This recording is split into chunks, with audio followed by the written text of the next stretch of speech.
Bentrovati amici, oggi parliamo di salute, di mamma e di bambini. I 9 mesi di gravidanza sono un momento molto particolare per ogni donna. Come è cambiato nel tempo questo periodo? Come viene vissuto dalle mamme? Come viene seguito dagli esperti, dai ginecologi, dalle ostetriche? Ne parliamo oggi con il professore Giuseppe Ettore, che è il direttore del Dipartimento Materno-Infantile dell'Arnas Garibaldi Inesima. Ben trovato, professore. E dunque, parliamo di gravidanza, quindi di tutto l'iter, di come viene seguita la gravidanza, ma anche di come è cambiato nel tempo l'approccio delle donne a questo evento particolare che è la nascita di un bambino. A tal proposito, anche quest'anno il Garibaldi Inesima ha avuto un piccolo primato.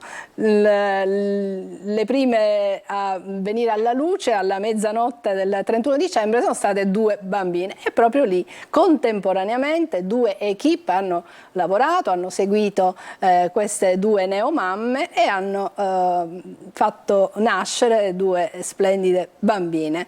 E quindi cosa accade in questo reparto addirittura perfino il 31 dicembre la notte di Capodanno, ecco, passata nelle corsie di un ospedale a far nascere dei bambini?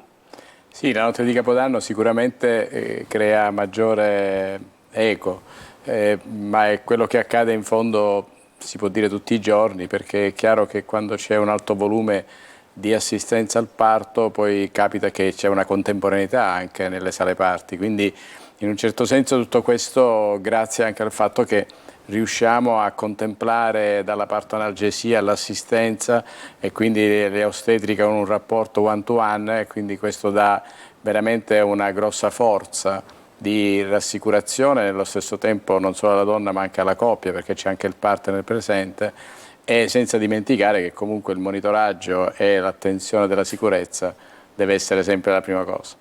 Adesso le donne sono seguite in maniera, io direi, quasi più capillare durante i 9 mesi della gravidanza, ci sono molti controlli. Ecco, quanto sono importanti? Oppure si tende a enfatizzare a qualcosa di eccessivo? In fondo la gravidanza non è una malattia, quindi tutti questi controlli che forse possono creare anche ansia nelle donne, che ormai anche l'età delle donne si è alzata e quindi magari l'aspettativa di un figlio che nasca sano, ecco, ci sono grandi aspettative attorno a un bambino, vista la denatalità, ci sono tanti adulti attorno a quello che è un evento che una volta, insomma, quando le mamme sfornavano 9, 10, 11 figli, immagino che non c'era tutta questa tensione attorno a una gravidanza. Sì, difatti in questo momento storico la gravidanza, quando arriva, rappresenta sempre un evento che polarizza 1000 attenzioni se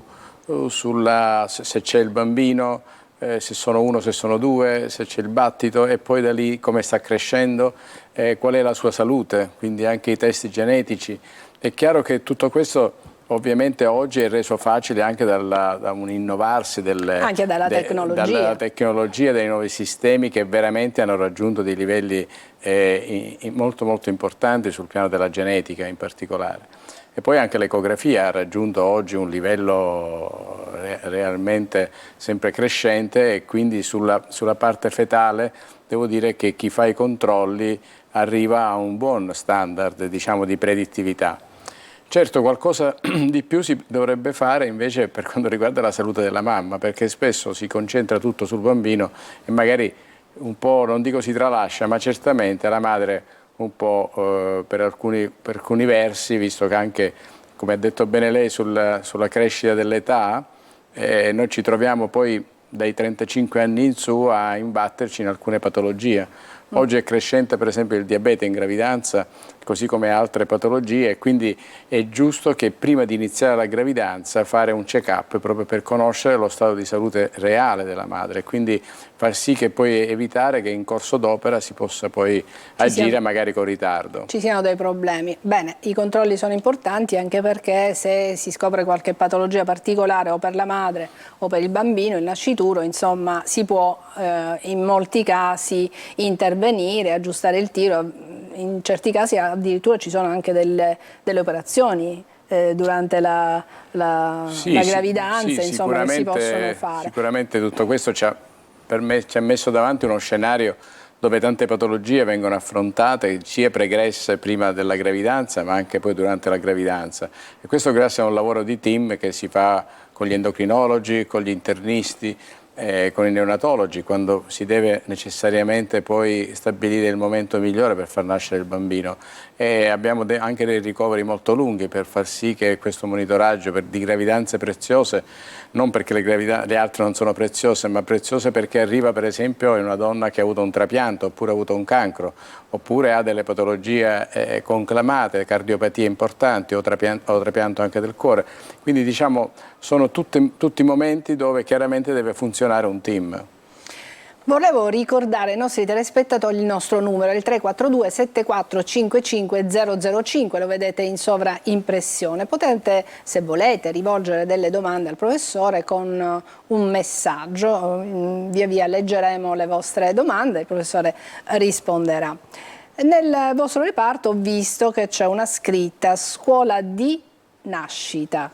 Della nascita. Della nascita. Che cos'è? Ma è un progetto che partirà a breve e vuole in un certo senso creare un momento di incontro con il personale che è estremamente informale, cioè non sarà previa prenotazione, il CUP quindi l'azienda ha approvato questo tipo di progetto perché vuole aprirsi a tutte le donne, a tutte le coppie che prima della gravidanza o durante la gravidanza o nel corso dell'allattamento, del puerperio, desiderano avere delle informazioni in maniera appropriata e nello stesso tempo anche sentirsi seguite da un personale che magari l'ha assistite prima. E quindi questo spazio vuole anche estendersi a quella che è poi la comunità cittadina per quanto riguarda poi la crescita del bambino, e lì intervengono i pediatri e intervengono poi tutte le forze che sono a stretto giro, vanno a coinvolgere proprio l'età pediatrica, che è un'età a cui dobbiamo pensare, perché dobbiamo far nascere bene il bambino ma dobbiamo anche farlo crescere bene. Quindi credo che la scuola della nascita possa dire a tutti coloro i quali, dai genitori ai medici, agli operatori sanitari e anche le istituzioni, cioè quello che è necessario supportare le famiglie per quanto riguarda anche la buona crescita. Qualcuno ci scrive, è così importante l'alimentazione di una donna che aspetta un bambino, e quali sono proprio le regole fondamentali? L'alimentazione è uno dei pilastri fondanti della gravidanza, perché è chiaro che l'uso appropriato del sale, che va ridotto, quasi eliminato, anche dei carboidrati, e di tutti i cibi che oggi possono essere oggetto di infiammazione, e sono cibi chiaramente fortemente ricchi di sostanze, diciamo tra virgolette, tossiche, ecco. E allora in questo momento credo che l'alimentazione debba essere seguita con estrema serenità, basata essenzialmente sul cibo sano, ecco, in poche parole, dove l'insalata, dove la frutta deve avere un ruolo, fare pasti piccoli e frequenti in modo tale da non avere mai un appesantimento, ma mantenere sempre un equilibrio metabolico che ovviamente va rivolto al bambino di conseguenza. Quindi tutto questo deve essere, cioè, privilegiare più le proteine che non i carboidrati, e quindi i cereali occuperanno un posto importantissimo nell'ambito della nutrizione. La signora Yolanda ci scrive: quanto secondo il professore è importante l'empatia dei medici con i pazienti? Non è un oggetto in cui si dice che è importante, cioè è fondante, cioè non ci può essere una buona sanità se non c'è empatia. Poi l'ha detto lei prima molto bene, la gravidanza non è una malattia, quindi pensare che la gravidanza debba essere seguita da un medico è già eccessivo, se vogliamo, tra virgolette. Quindi se non c'è empatia e non ci si mette in un rapporto totalmente di collaborazione, io credo che non ci può essere un buon risultato. Quindi altro che empatia, deve essere realmente un'alleanza. In questa alleanza si arriva poi a un prodotto finito che poi ovviamente è un buon parto e la nascita di un bambino sano. Altra domanda, perché si dice che i primi mesi siano quelli più pericolosi? È vero? Se sì, perché?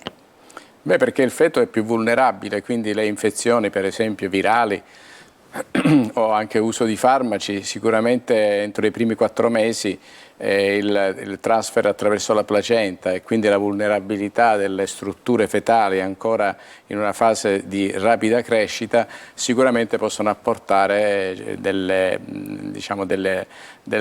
possono influenzare anche delle anomalie. Per questo pensiamo che i primi 3 mesi e mezzo dovrebbero essere i 3 mesi in cui la gravidanza va protetta da tutti i punti di vista.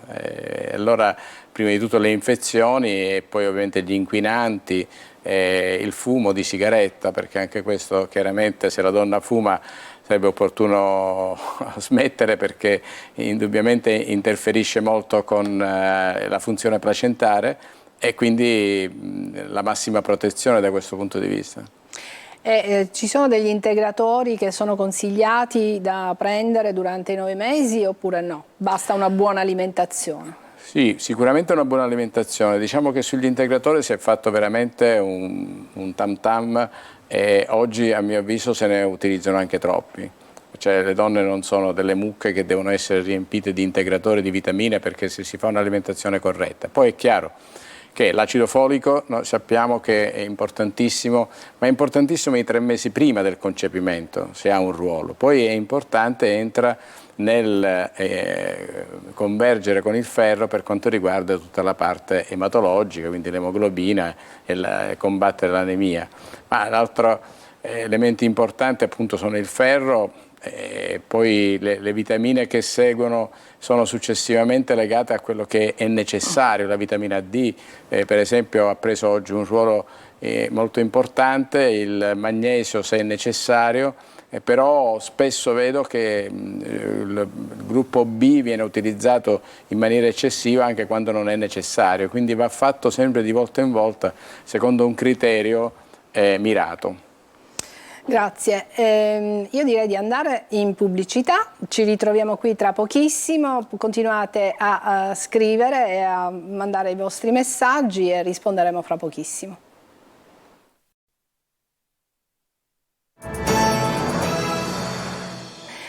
Rieccoci in studio, stiamo parlando di gravidanze, di bambini, di neonati e anche della salute della mamma. Stiamo rispondendo ad alcuni nostri telespettatori e telespettatrici, stiamo dicendo come è cambiato nel tempo l'approccio a una gravidanza, come anche le donne vengono seguite in maniera particolare, non solo dal punto di vista della loro salute, ma anche come sono adesso molti di più i controlli che vengono effettuati non solo sulla donna ma anche sul bambino, proprio per garantire come dire, nascite sicure ma anche bambini sani. Qualcuno ci scrive, ma non è molto chiaro, forse è il caso di fare altre domande alla signora, se con una diagnosi di anticorpi antifosfolipidi a basso titolo si può portare una gravidanza, perché ci sono delle condizioni delle mamme che a volte non consentono una gravidanza. Questo potrebbe essere forse un caso, ma ci potrebbero anche essere altri casi in cui una donna ha difficoltà a portare avanti una gravidanza, può avere degli aborti? Sì, il tema della signora sicuramente riguarda l'area dell'autoimmunità che purtroppo è crescente per una serie di motivi e ovviamente va indagato un po' l'assetto più completo e poi sapere appunto se la signora ha dei precedenti o meno gravidanze e anche gli esiti, e poi monitorarla secondo quelli che sono dei parametri, anche con l'utilizzo anche di farmaci che possono in un certo senso controllare il sistema. Ecco, ci sono dei farmaci che invece non si possono assumere durante la gravidanza, e quali sono questi farmaci? Ma i farmaci chiaramente sono oramai abbastanza noti, ma se vogliamo io parlerei che forse è usarli il meno possibile. Per esempio nei casi di epilessia, per esempio il farmaco si cambiano in altri che si possono usare anziché quelli standard che sono prescritti dai neurologi, ma diciamo anche per quanto riguarda il sistema cardiovascolare non utilizziamo alcuni farmaci, li sostituiamo con altri, cioè di volta in volta bisogna trovare qual è quel farmaco che senza danneggiare il feto possa garantire la salute della madre, e questo è possibile attraverso una stretta collaborazione con i colleghi specialisti, perché il ginecologo non è tuttologo, anzi se fa il tuttologo è a rischio, quindi deve di volta in volta essere, diciamo, integrato con il collega cardiologo, neurologo, internista, diabetologo, e questo ovviamente ci ha portato a noi a organizzare un ambulatorio di gravidanza a rischio dove ci sono 32 specialisti che concorrono con noi di volta in volta secondo quella che è l'area patologica di cui ne abbiamo evidenza, e questo nel confrontarci anche con dei protocolli già prestabiliti, per cui sappiamo che quella patologia va trattata con quella terapia e fare quei determinati controlli, cioè non è in maniera estemporanea. E questo ovviamente porta a maggiore sicurezza. Quindi la terapia va aggiustata in certi casi, ma non può essere da solo il ginecologo, perché non può assumersi, diciamo, la responsabilità, né può avere sempre le competenze specifiche per cambiare un farmaco. Quindi il consiglio è: rivolgetevi al vostro ginecologo di fiducia, però sì, ma anche che perché questo si consulti anche con gli altri specialisti. Il bambino sta bene, cresce bene se la madre sta bene, e quindi questo è il primo elemento di valore a cui i medici dobbiamo assolutamente puntare, quindi tutelare sempre la salute della madre e tutelarla anche da un punto di vista psichico, perché anche quello oggi è un tema purtroppo crescente su quello che è il disagio legato alle condizioni e agli stili di vita, che oggi rappresentano uno dei problemi emergenti in gravidanza, e questo ovviamente abbraccia tutti gli strati sociali. A maggior ragione gli strati sociali che vivono ovviamente in condizioni abbienti e in condizioni anche di povertà a volte, e quindi che magari non fanno controlli, per cui io dico sempre: l'ospedale è sempre aperto, gli ambulatori pubblici ci sono, utilizziamoli nella giusta maniera, perché noi assistiamo donne almeno un 10-15% l'anno che in gravidanza non hanno eseguito nessun controllo. Addirittura ci sono ancora di queste situazioni. Sì, esatto, io invece poco fa parlavo di un eccesso di controlli, ma c'è l'altra faccia della medaglia, che invece delle donne che ritengono la gravidanza qualcosa di talmente naturale, oppure non hanno neanche le non la ritengono, non per questo, non hanno le condizioni economiche, a volte anche non hanno le condizioni proprio ambientali di vita, e non hanno nemmeno quel livello minimo culturale per dire che comunque quella vita di quel bambino va comunque tutelata, visto che c'è. Quali sono invece i controlli che è bene effettuare prima di quando si vuole programmare un figlio? Ma sicuramente i controlli sono importanti a livello ovviamente dell'apparato ginecologico, quindi l'utero e le ovaie. A volte inizia la gravidanza e scopriamo che c'è un fibroma enorme oppure una cisti all'ovaio. E poi l'altro aspetto importante è controllare sistematicamente la mammella, cioè il controllo del seno deve essere anche in donne giovani, che non c'è più un'età per ritenere che quella patologia sia caratterizzata da una fascia di età. Quindi una donna che inizia una gravidanza dovrebbe fare un check-up per far sì che gli esami ematochimici, l'apparato urogenitale e la mammella venga ovviamente controllata, e quindi se è tutto a posto allora quella è la condizione migliore.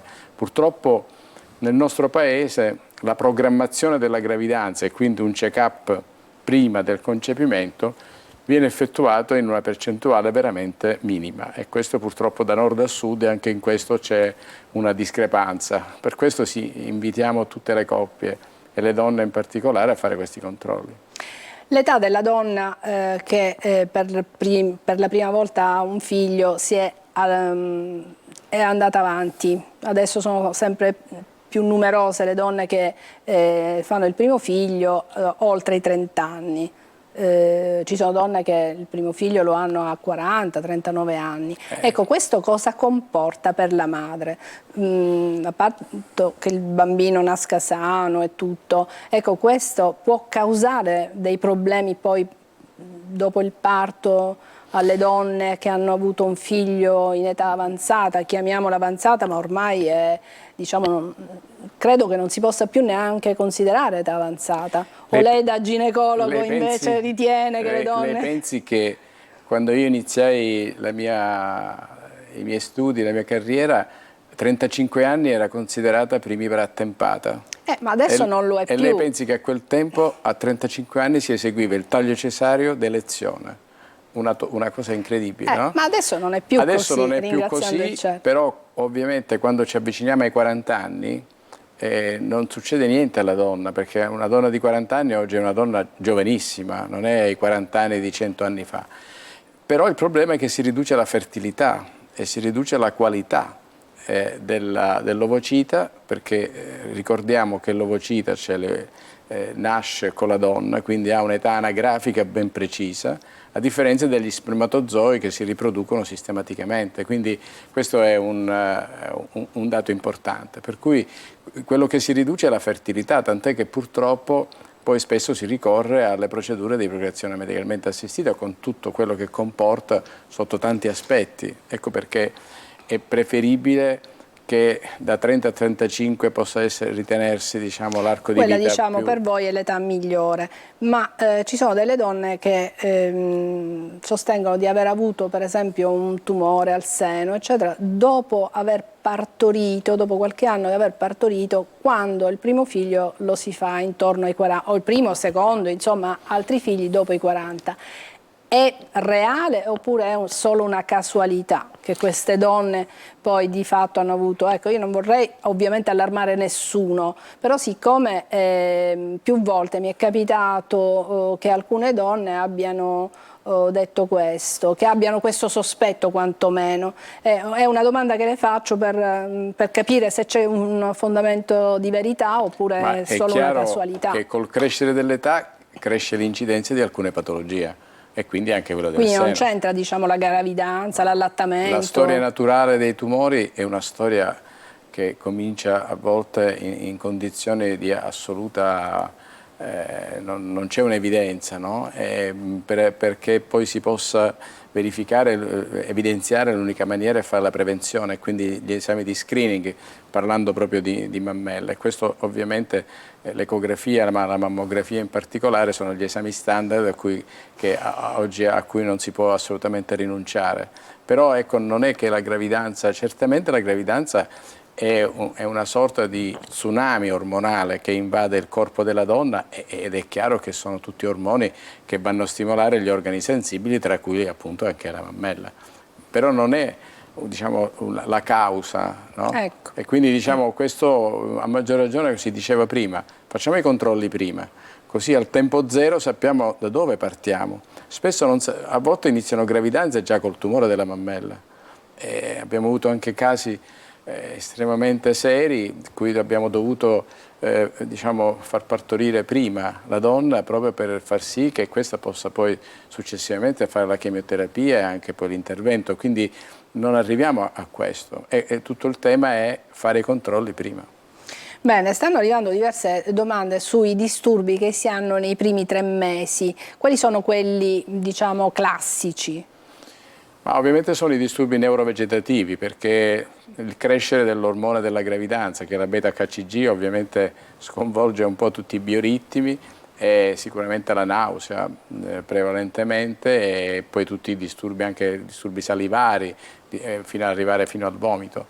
E questo ovviamente oggi sono sempre meglio controllati attraverso anche l'uso di alcuni farmaci, di alcune sostanze, però per fortuna è un periodo breve, perché appena si sta per concludersi la 11ª e 12ª settimana di gravidanza, scendendo la beta-HCG si risolve tutto.